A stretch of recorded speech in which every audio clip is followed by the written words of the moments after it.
Good morning, Class 8th. So, students, we are on chapter number 1, the Indian Constitution, and this portion is related to our civics portion. And in this chapter, we have completed one topic, which is why does a country need a constitution? And we have started uh, one major topic, which is the Indian Constitution key features in the previous class, and we have done one key feature, that is federalism. And in this class we are going to start our second topic, which is parliamentary form of government. सो हम अभी ये पढ़ रहे हैं कि क्या हमारे constitution के की फीचर्स हैं।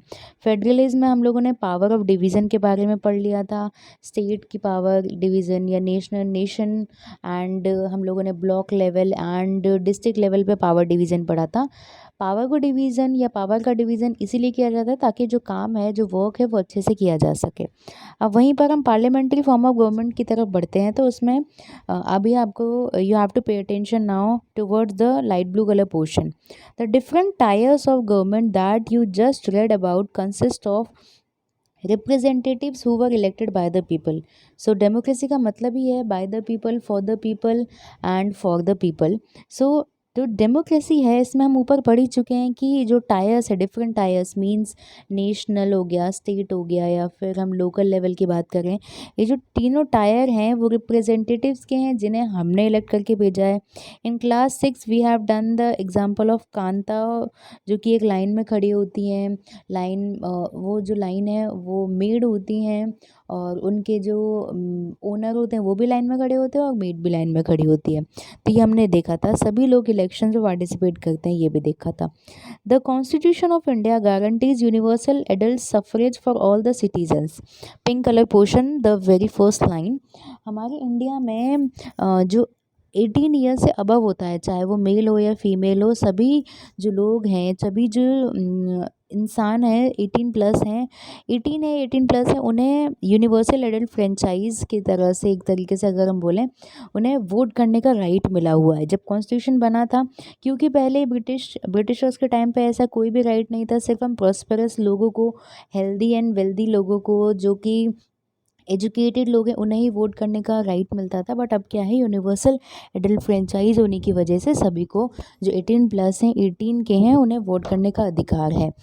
When they were making constitution, the members of Constituent Assembly felt that the freedom struggle had prepared the masses for universal adult suffrage, that this world would encourage a democratic mindset and break the clutches of traditional caste and class and gender hierarchies. तो just मैंने जो अभी बताया है, जो हम लोग पुराने ज़माने से चलते आ रहे हैं, जैसे जो कास्ट के हिसाब से हम लोग किसी को वोट नहीं दे रहे, class, upper class, lower class, और जो जेंडर हेरिडेटरी है कि मेल ही दे रहा है, वो सारी हेरिडेटरी हायरार्की को तोड़ते हुए हमारे कॉन्स्टिट्यूशन ने vote to right to vote का अधिकार दिया था सभी लोगों को जो 18 प्लस से थे।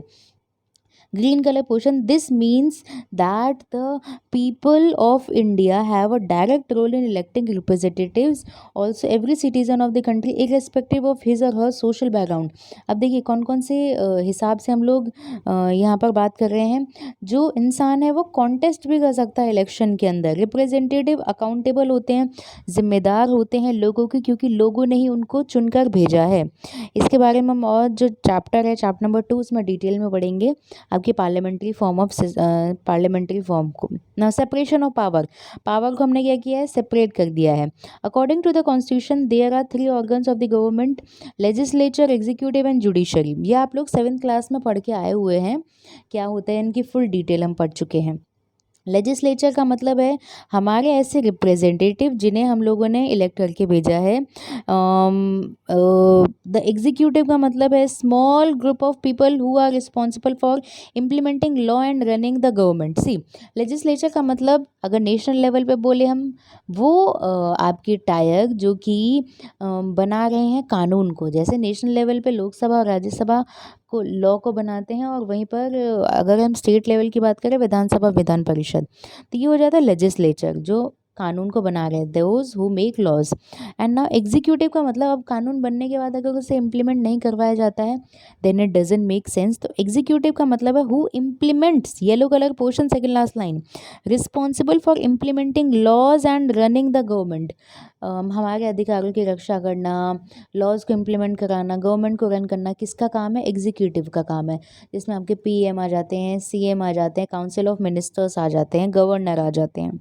Now the light blue colour portion the judiciary, अभी जो लास्ट है हमारी जुडिशरी के बारे में आप यूनिट 3 के अंदर पढ़ेंगे, जिसमें आपके कोर्ट सिस्टम आ जाते हैं। कोर्ट सिस्टम मतलब डिस्ट्रिक्ट लेवल पे डिस्ट्रिक्ट कोर्ट, फिर उसके बाद स्टेट लेवल पे हाई कोर्ट, और फिर उसके बाद अगर हम नेशनल लेवल पे बोले supreme court. Now, the second line of the blue color portion, in order to prevent the misuse of power by any one branch of government, the constitution says that each of these organs should exercise different powers. अब किसी एक के हाथ में ज़्यादा power हो जाए, किसी एक के हाथ में कम, तो ऐसे फिर में वो मनाकिल रोने लग जाता है। तो अलग अलग जो ये आपकी पावर, ये जो हेड्स हैं, या अगर हम बोलें जो हमारे ऑर्गन्स हैं, वो अलग अलग पावर को एंजॉय करते हैं। Third last line of the light blue color portion, through this each organ act as a check on other organs of the government that this ensures the balance of power between all three। एक दूसरे की power पे ये लोग ध्यान भी रखते हैं, एक चेक रखते हैं, ताकि एक जो दूसरा हमारे पास जो ऑर्गन है वो मिसयूज़ ना करने लग जाए पावर का। ना फोर्थ फंडामेंटल राइट्स।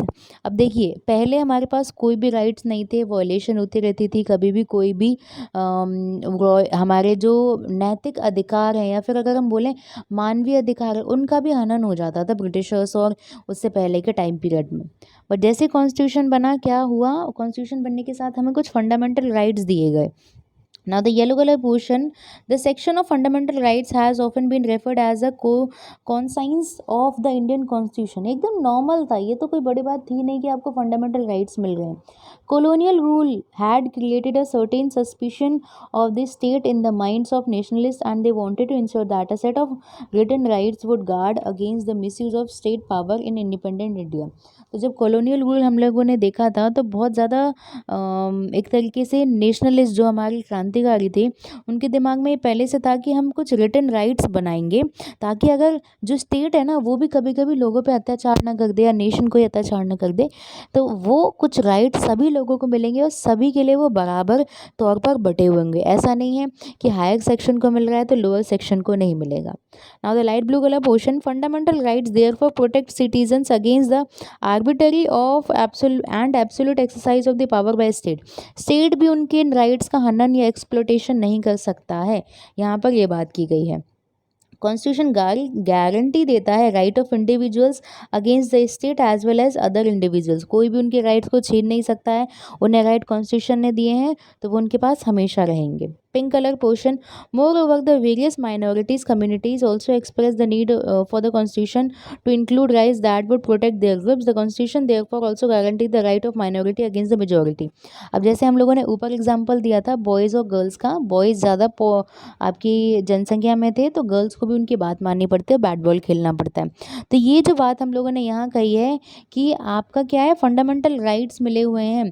अगर एक सेक्शन ऑफ मेजोरिटी कुछ कह भी रहा है तो माइनॉरिटी वही बात नहीं मानेगी, ऐसा प्रोविज़न नहीं है अब यहाँ पर। एज डॉक्टर अंबेडकर, जो हमारे ड्राफ्टिंग कमेटी की चेयरपर्सन है, चेयरमैन है, डॉक्टर अंबेडकर ने फंडामेंटल राइट्स के दौरान ही had said about these fundamental rights their object is twofold. First object है every citizen must have position to calm those rights, claim those rights, और second है कि ये these rights must be binding upon every authority that has got the power to make laws। तो ये दो fold हैं उसके जो कि हमारे फंडामेंटल राइट्स में इंक्लूडेड है, डॉक्टर भीमराव अम्बेडकर के द्वारा ये कहे गए हैं।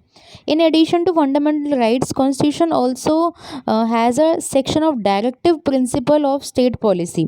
This section was design by the member of constituent assembly to ensure greater social and economic reform and served as a guide to independent Indian state to institute law and policies that help to reduce poverty and the masses of poverty of the masses. और गरीबी हटाने के लिए भी यहाँ पर हम लोगों ने क्या किया है, कुछ काम किया है, कॉन्स्टिट्यूशन के अंदर इनलिस्टेड किया, directive principles of state policy enlist किए। नाउ सेक्युलरिज्म का मतलब एक ऐसा धर्मनिरपेक्ष राष्ट्र बनाने की कोशिश की गई है जहाँ पर धर्म के आधार पर किसी के साथ भी भेदभाव न किया जाए। Secular state one state does not officially promote any one religion as state religion. एक जैसे हमारे हिंदू राष्ट्र है तो क्या यहाँ पर मुस्लिम या फिर सिख को शरण नहीं मिलेगी या फिर वो वहाँ यहाँ रहेंगे नहीं? बिल्कुल गलत बात है, ये सभी लोग यहाँ पर रहेंगे। सेक्युलरिज्म है, धर्मनिरपेक्ष, हम किसी एक धर्म को फेवर नहीं करते हैं इंडिया के अंदर। You now understand the ways in which a country's history often determines the kind of constitution that a country adopt for itself। अब हमारी जो कंट्री है इन की फीचर्स की वजह से एक रिफ्लेक्शन देती है, एक आईना दिखाती है कि यहाँ पर ये प्लस पॉइंट्स है हमारी कंट्री के। Third line blue colour portion, constitution play a crucial role in laying out the ideals that we would like all citizens of the country to adhere to, including the representative that we elect to rule us। Just like in the game of football, a change of constitutive rules will affect the game। अब देखिए हम यहाँ पर कुछ बदलाव ला रहे हैं। Constitution एक इम्पॉर्टेंट रोल प्ले करता है कि सारे के सारे जो सिटीजन्स हैं ना वो किस तरीके से यहाँ पर रहते हैं, किस तरीके से यहाँ अपने राइट्स को एंजॉय कर रहे हैं। रिप्रेजेंटेटिव जो चुन के गए हैं वो भी यहाँ पर अपने एक तरीके से क्या रोल प्ले कर रहे हैं। Green colour portion, Indian constitution has been amended over the years to reflect new concern of the polity। Often a major change in the constitution means a change in the fundamental nature of the country। यहाँ जो हम changes भी ला रहे हैं वो किस तरीके के चेंजेस ला रहे हैं, वो कभी कभी बदलाव आपकी fundamental nature of the country में भी हो सकता है। नेपाल, पहले क्या था यहाँ पर मोनार्की था, अब कॉन्स्टिट्यूशन को फॉलो कर लिया गया है। यहाँ पर कॉन्स्टिट्यूशन को फॉलो करने के साथ साथ यहाँ डेमोक्रेसी चल गई है, तो वहाँ पर क्या हुआ, बदलाव हुआ। अब वो बदलाव उनके लिए पॉजिटिव है नेगेटिव है वो आगे आने वाला फ्यूचर बताएगा। Pink colour portion, the different features of the Indian constitution outlined above, ऊपर बताए गए हैं। Involve complicated idea that are often not easy to grasp. Don't worry too much about this for a moment, in the rest of the book हम लोग और आपकी detail में in constitution और इनके कॉन्स्टिट्यूशन के राइट्स, आपकी जुडिशरी, आपके लेजिस्लेचर को इन डिटेल पढ़ेंगे। So I hope you all have understood this whole topic, the fundamental rights, the federalism, the all the key features of the constitution। So that's it for today's class. In the next class we will start chapter number 2. Thank you.